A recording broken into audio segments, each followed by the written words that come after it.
Source de vie. Source de vie, votre programme de méditation et de prière sur Sky One Radio, FM 104.5. Tous les jours, de lundi à dimanche, de 5h à 6h, la parole du Seigneur éclaire notre journée. Vos sujets de prière, vos témoignages ou vos questions sont attendus au 22 04 75 08 ou au 77 68 61 10. Source de vie, une production du pasteur Jean-Luc Yungu. Chers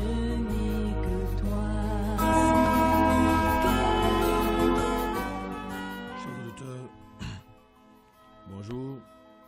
Bonjour dans les différents quartiers de Yaoundé, les Somba, Kodengui, Mimboman, les Sos, un peu partout ils sont nombreux. Bonjour à la carrière Mokolo.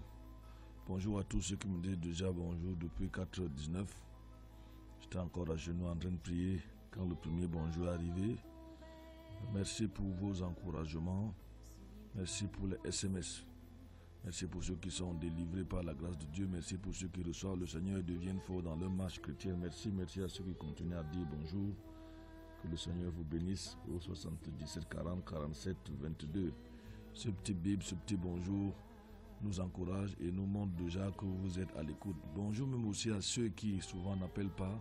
Ils sont très nombreux, mais qui écoutent dans leur maison. Parfois peut-être dans le taxi, ceux qui ont déjà commencé à travailler très tôt. Bonjour, pasteur Jean-Luc. Merci. Merci à celui qui vient de me dire bonjour là. Que le Seigneur te bénisse. Que le Seigneur te bénisse. Que son nom soit glorifié. Merci au pasteur Jean-Luc. Bonjour à son épouse. Bonjour au pasteur Roger. Paul, je vais dire bonjour à l'évangéliste Zacharie Tala. Bonjour à tous les pasteurs qui aiment la vérité dans cette ville. Que le Seigneur vous bénisse au nom de Jésus-Christ. Nous allons tout de suite. Merci pour vos bonjours. Quand le jour viendra, Seigneur, ce jour tant attendu, que moi aussi je sois parmi les élus, à glorifier ton nom, Seigneur. Quand tu viendras dans ton règne. Nous allons tout de suite entrer dans la prière. Seigneur notre Dieu, nous voulons te confier ce moment. Nous voulons te prier de prendre le devant et de diriger toutes choses au nom de Jésus-Christ. Seigneur, dirige-nous, continue à parler à nos cœurs, au cœur des auditeurs. Merci pour tous ceux qui sont à l'écoute. Merci pour ceux qui lisent. Merci pour ceux qui soutiennent l'émission. Nous voulons croire que ce matin, nous serons encore bénis. Que ton nom soit élevé et glorifié. Au nom de Jésus-Christ. Amen. Merci donc à tous ceux qui continuent à dire bonjour, 77 40 47 22.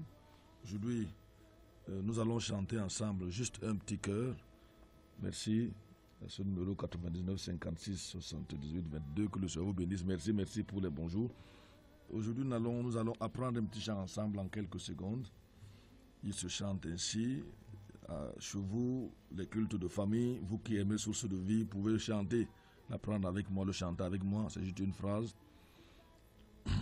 Que ton nom soit sanctifié. Que ton nom soit sanctifié. Jésus-Christ, Jesus Christ, Yahweh Shalom El Shaddai. Que ton nom soit sanctifié. Que ton nom soit sanctifié. Que ton nom soit sanctifié. Jésus-Christ, Jesus Christ, Yahweh Shalom El Shaddai. Que ton nom soit sanctifié. Jésus-Christ, Jesus Christ, Yahweh Shalom El Shaddai. Que ton nom soit sanctifié. Que ton nom soit sanctifié. Que ton nom soit sanctifié. Jésus-Christ, Jesus Christ, Yahweh Shalom El Shaddai, que ton nom soit sanctifié. On va essayer en anglais. Hallowed be thy holy name. Hallowed be thy holy name. Jésus Christo, Jesus Christ, Yahweh Shalom El Shaddai, hallowed be thy holy name. Jésus Christo, Jesus Christ, Yahweh Shalom El Shaddai, hallowed be thy holy name. Jésus Christo, Jesus Christ, Yahweh Shalom El Shaddai, hallowed be thy holy name. Que ton nom soit sanctifié. La lecture ce matin se trouve dans le livre de Deutéronome chapitre 22 verset 5. Deutéronome, la lecture en langue ou en français courant, j'accepterai. J'ai ici la version d'Arby ce matin. Deutéronome chapitre 22 verset 5. Deutéronome 22 verset 5.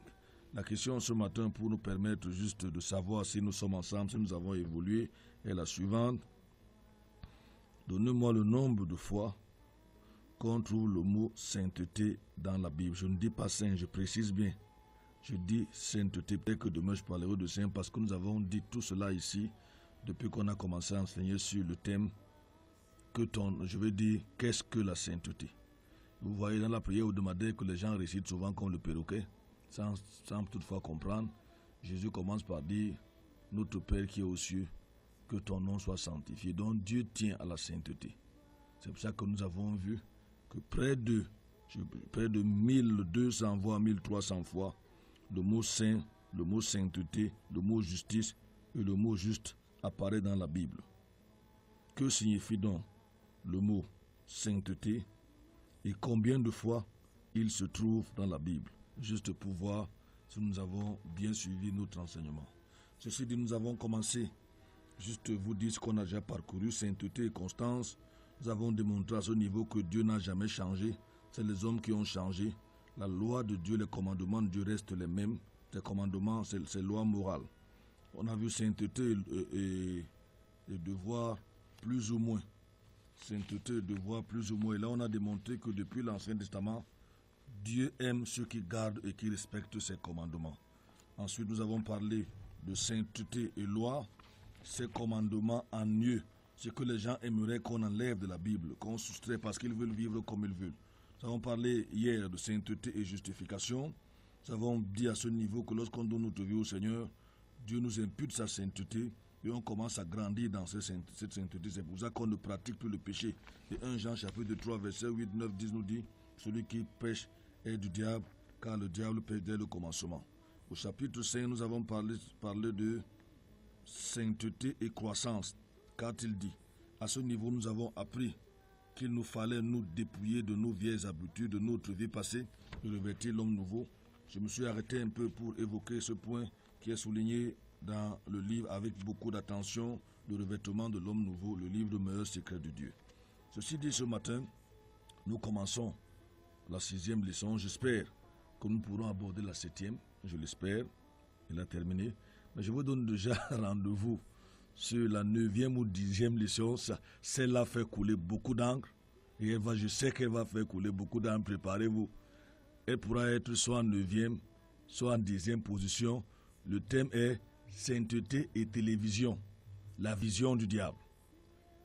je vous donne déjà le thème. Je sais qu'il faudra couler beaucoup d'encre. On pourra le développer dimanche ou lundi. Sainteté et télévision. La vision du diable. Préparez-vous, s'il vous plaît.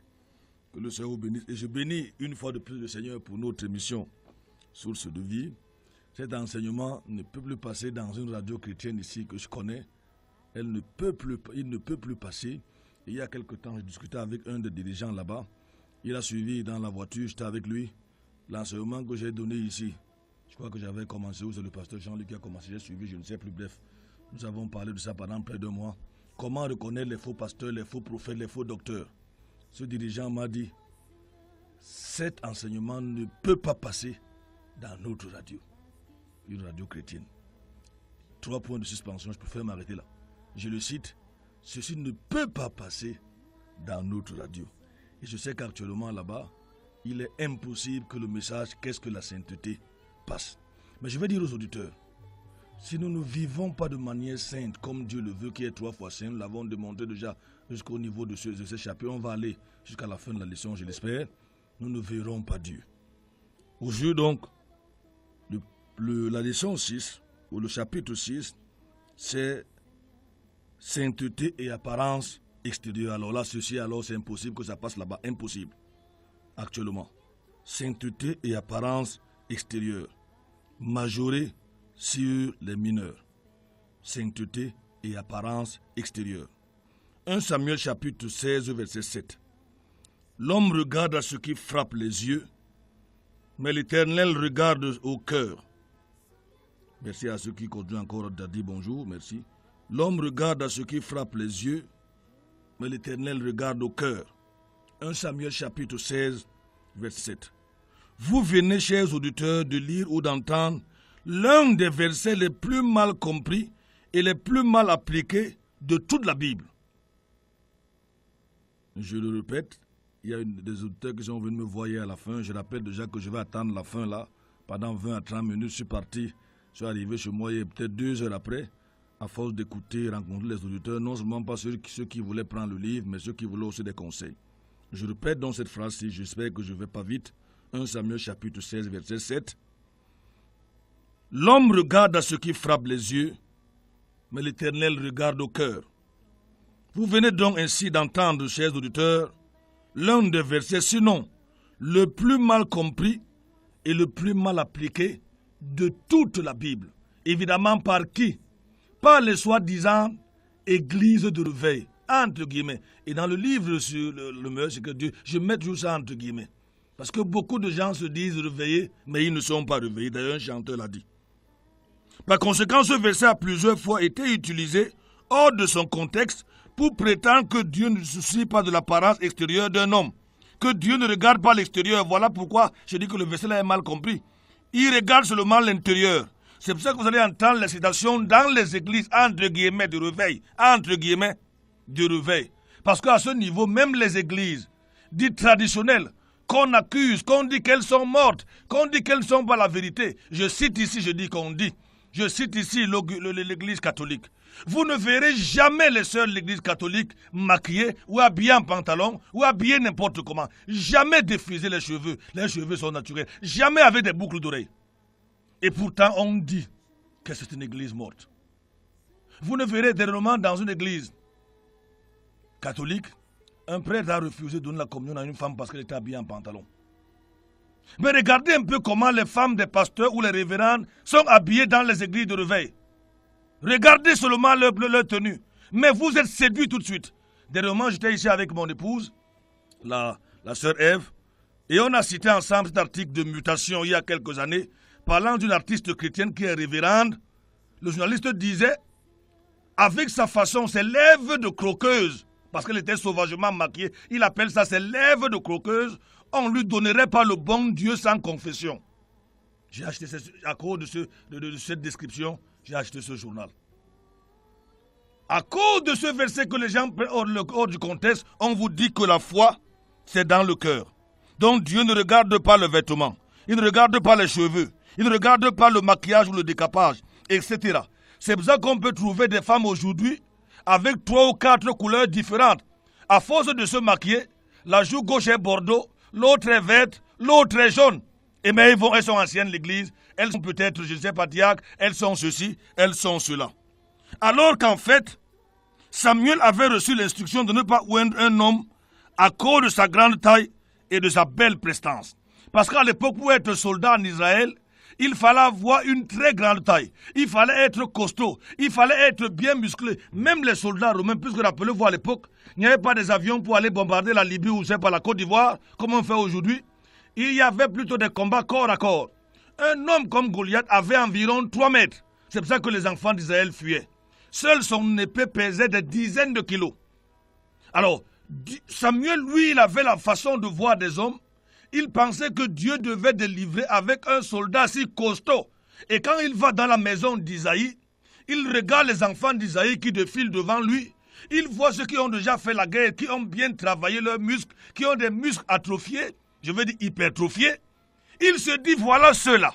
C'est ceux-là que Dieu va choisir. À cause de quoi? David avait à l'époque environ 17 ans. Et vous connaissez ce à quoi peut ressembler un enfant de 17 ans, un adolescent. Il avait des grands frères de 25, 30, 35 ans qui avaient déjà fait leur preuve dans l'armée. Lorsque Samuel les voit, il pense qu'à cause de leur physique, Dieu va les choisir.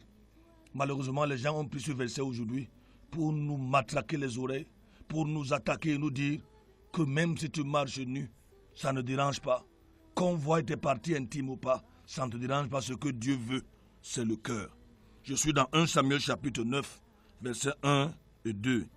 Il y avait un homme de Benjamin nommé Kish, fils d'Abiel, fils de Tsessor, fils de Bekoroth, fils d'Abiach, fils de Benjamin. C'était un homme fort et vaillant. Il avait un fils du nom de Saül, jeune beau, plus beau qu'aucun des enfants d'Israël, et il les dépassait tous en tête, tous en taille.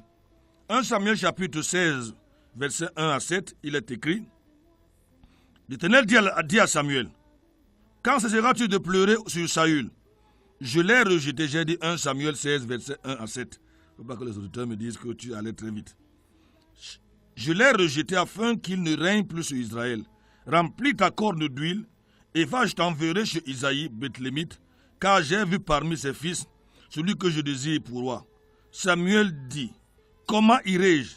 Saül apprendra et il me tuera. Et l'Éternel dit, tu amèneras avec toi une génisse et tu diras, je viens pour offrir un sacrifice à l'Éternel. Tu inviteras Isaïe au sacrifice, je te ferai connaître ce que tu dois faire et tu oindras pour moi celui que je te dirai. Samuel fit ce que l'Éternel avait dit et il alla à Bethléem. Les anciens de la ville accoururent effrayés au-devant de lui et dirent, ton arrivée annonce-t-elle quelque chose d'heureux? Il répondit, oui, je suis venu pour offrir un sacrifice à l'Éternel. Sanctifiez-vous et venez avec moi au sacrifice. Il fut aussi sanctifié ici, je veux dire Isaïe, ses fils, et il les invita au sacrifice. Lorsqu'ils entrèrent, il se dit, en voyant Eliab, certainement loin de l'Éternel est ici devant lui. Et l'Éternel dit à Samuel, ne prends point garde à son apparence et à sa haute taille. Voilà donc le contexte du verset. Ne prends point garde à son apparence et à sa haute taille, car je l'ai rejeté. L'Éternel ne considère pas ce que l'homme considère. L'homme regarde à ce qui frappe les yeux, mais l'Éternel regarde au cœur. Vous comprenez comment? Et j'ai dit ici que c'est la caractéristique des faux prophètes, des faux docteurs, des églises, fausses églises, qui ne vivent pas la parole de Dieu. Prendre un verset et le mettre hors du contexte. On commence à élever un homme, on commence à raconter une histoire. Vous voyez, vous y allez, vous n'entendez que la gloire d'un homme. Le nom de Jésus n'existe presque pas dans toutes les prêches. On vous dit non, ce que Dieu veut, c'est qu'on a sorti le verset hors de son contexte. L'une des tactiques du diable aujourd'hui est d'amener les gens à paraître hideux. Le diable ne veut pas que les gens soient beaux. Les démons n'ont pas de corps et ils détestent le corps que nous possédons. Lorsque les démons nous regardent, ils se rappellent que Jésus est venu vers nous sous la forme, il est venu vers l'homme sous la forme d'un homme. Romains chapitre 8, verset 3. Et ils veulent que nous leur ressemblions et que nous ressemblions le moins possible à l'image de Dieu. C'est pour ça que les démons font tout pour dénaturer l'être humain qui a été créé à la ressemblance de Dieu. Je rappelle aux auditeurs que Dieu nous a créés parfaits. Il n'y avait rien à ajouter. Il n'y a rien à critiquer. Ceux qui maudissent Dieu en disant que Dieu s'est trompé en leur donnant les lèvres noires, elle transforme ça en lèvres rouges, ainsi de suite, ainsi de suite. Et le démon ne veut pas ça. Il veut qu'on ressemble aux prostituées. Il veut qu'on ressemble je ne sais à qui. Ils ne sont pas contents de nous voir ressembler à ce que Dieu a fait à nous. Est-ce vrai que prêcher et enseigner que Dieu exige de nous, c'est un standard vestimentaire, garde les gens sous la loi? Parce que voilà ce qu'on enseigne. On nous dit. Retenons que si les gens peuvent se compromettre avec des petites choses que nous pouvons voir, il est probable, et il est même vrai, que c'est grave avec ce qu'on ne voit pas. Si les gens se compromettent avec ce qu'on voit, que se passe-t-il avec ce qu'on ne voit pas? On peut lire 1 Corinthiens, vous pouvez lire à la maison, 1 Corinthiens, chapitre 6, verset 9. Peut-être que je vais lire pour vous et avec vous aussi. 1 Corinthiens, chapitre 6, le verset 9. Permettez-moi de trouver ce verset. 1 Corinthiens, chapitre 6, le verset 9. Les pages semblent un peu m'embêter ici en studio, mais il est écrit. Si vous y êtes, il est écrit. Ne savez-vous pas que les injustes n'hériteront point le royaume de Dieu? Ne vous y trompez pas. Ni les fornicateurs, c'est la version d'Arby, ni les idolâtres, ni les adultères, ni les efféminés, ni ceux qui abusent d'eux-mêmes avec des hommes, ni des voleurs, ni des avares, ni des ivrognes, ni des outrageux, ni les ravisseurs n'hériteront point le royaume de Dieu. Le mot efféminé signifie avoir des caractères féminins inappropriés. Le mot efféminé signifie avoir des caractères féminins inappropriés. Des hommes qui ressemblent aux femmes. La Bible dit que ceux qui font de telles choses, qui s'habillent comme des femmes, qui se comportent comme des femmes, n'ont pas d'héritage dans le royaume de Dieu. Cela s'implique chez un homme qui n'a plus aucun trait masculin. S'il vous plaît, gardez à l'esprit que Dieu est ce qui détruit la distinction entre les sexes. C'est pour ça que Dieu a désiré, il a décidé, dans Deutéronome, chapitre 22, qu'on va certainement lire aujourd'hui, Deutéronome 22, verset 5, il est écrit, l'homme ne portera pas un habillement, la femme ne portera pas un habillement d'homme, et l'homme ne portera pas un habillement de femme, car quiconque fait ces choses est en abomination à l'Éternel votre Dieu. Je laisserai le souci ici à la sœur Ève qui reviendra probablement un jour. Elle nous a dit ici, à raison, quand est-ce que les femmes ont commencé à mettre les pantalons? Qui a créé, et je vous dis, si vous le savez peut-être, Coco Chanel, c'est elle qui dit qu'elle a amené les femmes à s'habiller comme des hommes en mettant les pantalons. Et Yves Saint Laurent, qui était certainement homosexuel, dit Coco Chanel a libéré les femmes. Moi, je leur ai donné le pouvoir en les faisant s'habiller comme des hommes. Deutéronome 22, verset 5 est clair. Quiconque fait ces choses est en abomination à l'Éternel votre Dieu. Il est immoral pour une femme de s'habiller comme un homme et pour un homme de se vêtir comme une femme, car cela annule la distinction entre les sexes et encourage l'homosexualité et le lesbianisme. 1 Corinthiens 11, verset 14 à 15. La nature elle-même ne nous enseigne-t-elle pas que c'est une honte pour l'homme de porter les longs cheveux, mais que c'est une gloire pour la femme d'en apporter, parce que la chevelure lui a été donnée comme voile. 1 Corinthiens 11, verset 14 à 15. Nulle part dans la Bible, de Genèse à Apocalypse, vous ne trouverez mentionné que les femmes avaient les cheveux courts. Elles n'avaient les cheveux courts que lorsqu'elles avaient été violées. C'était un exemple, une situation de honte. Les femmes ne se coupaient pas les cheveux, car c'était une disgrâce. 1 Jean chapitre 1, verset 1. Jésus, il y a des gens qui ont enseigné, et on voit dans des feuilletons, dans beaucoup de choses, que Jésus avait des longs cheveux. Alors que la Bible enseigne qu'un homme doit avoir les cheveux courts. Ça, c'est clair. Rappelez-vous que beaucoup de peintures que nous avons venaient de l'époque où on pouvait dessiner le diable en noir. On dit que le diable est noir. On dessine les hommes avec les longs cheveux. C'est ainsi que dans les époques un peu éloignées, parce qu'on avait enseigné aux gens que tout ce qui est noir est diable, le feu écrivain Aimé Césaire dit qu'il était un jour en République tchèque à l'époque et une blanche l'a vu. Elle a crié « J'ai vu le diable ». Pas tout simplement parce qu'il était noir. Une blanche l'a vu, elle a crié « J'ai vu le diable » parce qu'elle n'avait jamais vu un noir. Alors Aimé Césaire de répondre « Alors madame, comment le savez-vous » C'était à cette époque-là où on pouvait peindre Jésus avec des longs cheveux, où le noir était le diable, où les anges étaient seulement blancs et autres. Mais je rappelle aux auditeurs que Dieu n'a pas de couleur. Il n'est ni vert ni jaune. Dieu ne regarde pas les hommes en fonction de la couleur. C'est pour ça qu'il est aberrant de constater qu'une église, en plus de 1500 ans, n'a que 935 saints et il y a à peine 2 noirs. Contrairement aux œuvres d'art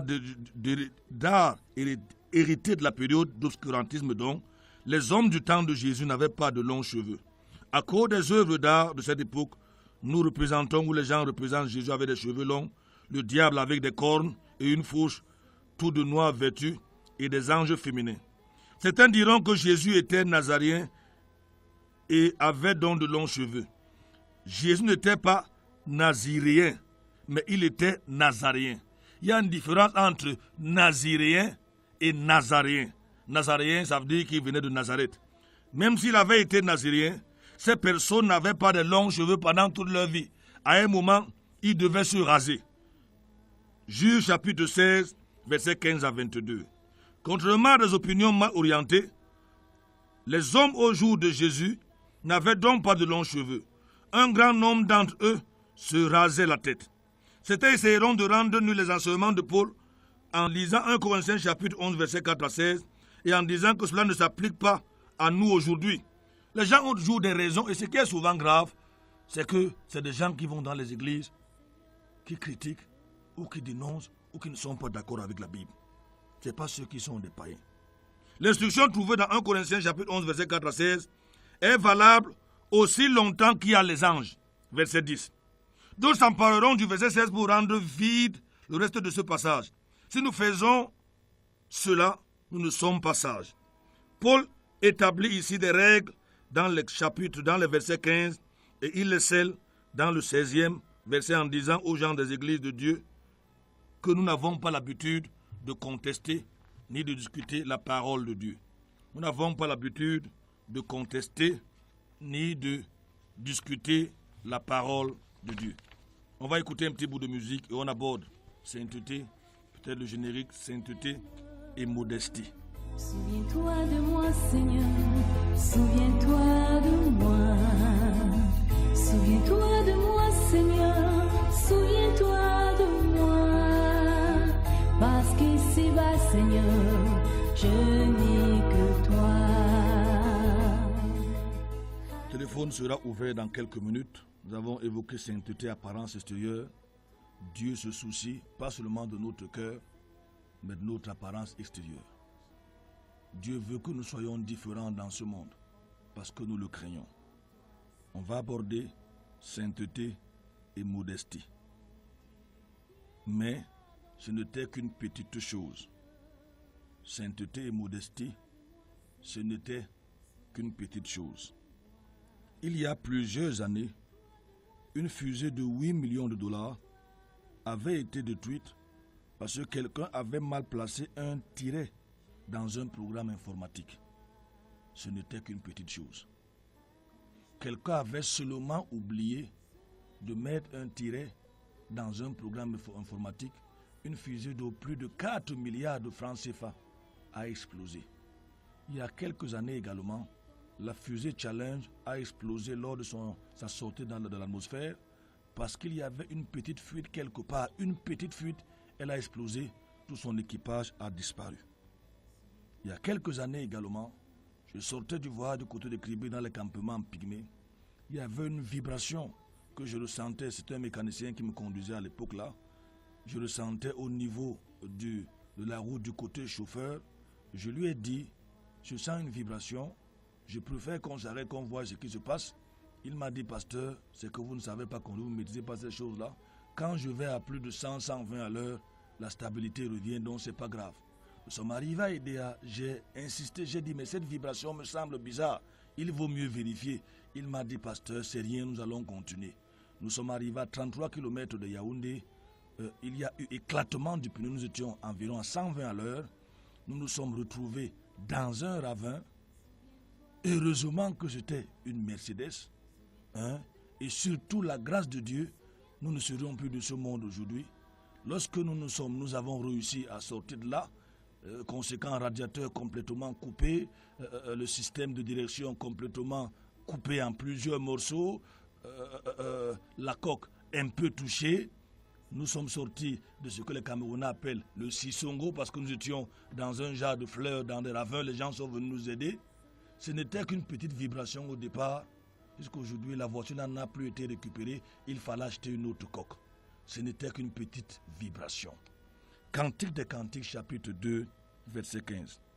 Prenez-nous les petits renards, car les petits renards ont détruit toute une vie. Aucun péché, aucune désobéissance à la sainte parole de Dieu n'est une petite chose. Aucun péché, aucune désobéissance à la parole de Dieu n'est une petite chose. Nous avons entendu des gens dire maintes fois que ceux qui pressent les standards extérieurs de sainteté essaient de garder les auditeurs sous la loi. Parce que beaucoup de gens n'étudient pas la parole de Dieu. Ils ne réalisent pas qu'il n'y a pas de petite instruction concernant l'habillement, les cheveux. Dieu prend cela au sérieux. 1 Timothée chapitre 2, verset 9, verset 10. J'ai essayé de vous montrer les petites choses, ce que vous appelez petits, qui parfois ont détruit des milliers, des centaines, peut-être même des millions de personnes. Peut-être ce que vous appelez petit. Pour Dieu, aucun péché n'est petit. Aucune désobéissance n'est petite. Saül a perdu la royauté parce qu'il a désobéi. 1 Timothée chapitre 2, verset 9 à 10. Je veux aussi que les femmes vêtues d'une manière décente, avec pudeur et modestie, ne se parent ni de tresses, ni d'or, ni de perles, ni d'habits somptueux, mais qu'elles se parent des bonnes œuvres, comme il convient à des femmes qui font profession de servir Dieu. Version parole de vie. Je veux aussi que les femmes s'habillent correctement. Elles doivent avoir une tenue digne et simple, sans coiffure compliquée. Les coiffures où les femmes vont au salon et font 3, 4, 5, 10 heures.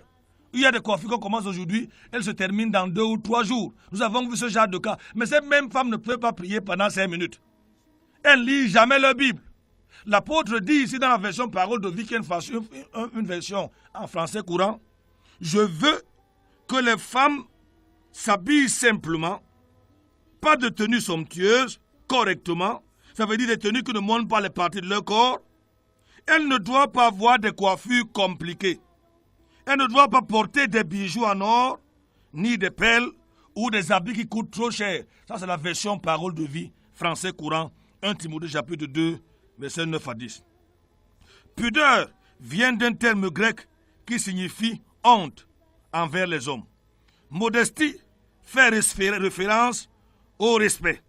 Cela signifie tout simplement qu'il faut paraître simple, comme Dieu nous voit, comme Dieu nous a créés. Et en anglais, on trouve le mot pudeur, on dit en anglais shamefacedness. Ça veut dire ne pas se peindre. Paul dit dans la version anglaise de King James que les femmes doivent être de must be shamefacedness. Ça veut dire qu'elles ne doivent pas se peindre. Ce n'est pas moi qui dis. Nous avons vu qu'il n'y a pas de petites choses. J'ai cité dans le monde les exemples des petites choses qui ont fini par détruire des centaines, voire des milliers de personnes. Faisons donc attention. Il n'y a pas de petits péchés. Toute désobéissance est la rébellion. 1 Pierre chapitre 3, verset 1 à 6. Et après ce verset, on va ouvrir le téléphone pour continuer la prochaine fois. 1 Pierre 3, verset 1 à 6. Il est écrit: de façon semblable, vous les femmes, obéissez à votre mari. Alors même, si votre mari ne croit pas à la parole de Dieu, il sera gagné à la foi par votre conduite, et cela sans parole. En effet, il verra combien votre vie est pure et pleine de respect. Votre beauté ne doit pas être extérieure. Ça, c'est la version parole de vie également et français courant. Coiffure compliquée, bijoux en or, robe trop élégante. Elle doit être cachée à l'intérieur de vous-même. Un cœur doux et calme, voilà la beauté qui a beaucoup de valeur pour Dieu. Elle ne disparaît pas. Autrefois, les femmes croyantes qui espéraient en Dieu avaient cette beauté-là, parce qu'elles obéissaient à leur mari. Par exemple, Sarah obéissait à Abraham et elle appelait mon maître. Maintenant, vous êtes ses filles si vous faites le bien sans vous laisser troubler par aucune peur. Ici, Pierre explique aux femmes qu'elles ne peuvent être les filles de Sarah que si elles se comportent comme Sarah. Le message que vous entendez ce matin n'est donc pas à l'église pour n'importe quelle femme rebelle. C'est seulement pour celles qui veulent être filles de Sarah, qui veulent être comme les femmes du passé qui craignaient Dieu. C'est pour ça que ce message trouve souvent beaucoup de résistance et beaucoup de haine dans les églises libérales. Je préfère m'arrêter là, prier et ouvrir le téléphone ce matin. Demain, nous continuons avec ce chapitre. Ce n'est qu'une petite chose et nous aborderons sainteté et langue. Ne le dis pas. Peut-être dimanche, à toute l'émission, je la consacrerai au chapitre 9, sainteté et télévision, la vision du diable. Je vais davantage me préparer vos questions. Seigneur notre Dieu, nous voulons te bénir et te rendre les actions de grâce pour cet enseignement sur qu'est-ce que la sainteté. Nous croyons que les auditeurs ont compris. Ta parole dit que celui qui t'aime, garde tes commandements. Et celui qui t'aime, disait l'apôtre Jean, c'est que nous disions la vérité. Et tu as dit que la vérité a franchi. Elle libère. Vivons dans une époque, ô Dieu, où on ne sait plus qui est qui dans l'église ou dans les églises. Nous avons l'impression d'être dans de véritables marchés, Seigneur Jésus, ou dans des maisons de passe. Nous prions pour ceux qui t'aiment.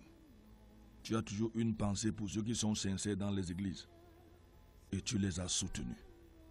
Je prie pour tous ceux qui ont écouté ce matin, afin que ta parole trouve une place dans leur cœur. À toi soit la gloire, Seigneur. À toi soit la victoire. Merci pour la force que tu nous accordes d'être en studio chaque matin. Merci pour cette émission où nous avons la liberté, Seigneur, de parler de ta part et de ta parole, sans chercher à plaire à qui que ce soit. C'est ta parole, Seigneur. Ce n'est pas la nôtre. Et ta parole dit qu'elle est elle-même une épée à double tranchant. Sépare, Seigneur. Sépare de nos vies tout ce qui ne te glorifie pas. Et tu dis dans Jérémie que tu viens séparer ce qui est profane et de ce qui est saint. Sépare dans nos cœurs, au nom de Jésus-Christ, afin que nous soyons des enfants dignes de toi, qui te craignons. Que nous ne soyons pas seulement des chrétiens de nom, Seigneur, mais que nous soyons ceux-là qui, par leur vie, par leur comportement, par leur façon de s'habiller, montrent qu'ils sont différents dans ce monde pervers et adultère. Souviens-toi de nous, Seigneur, au nom de Jésus-Christ. Amen. 22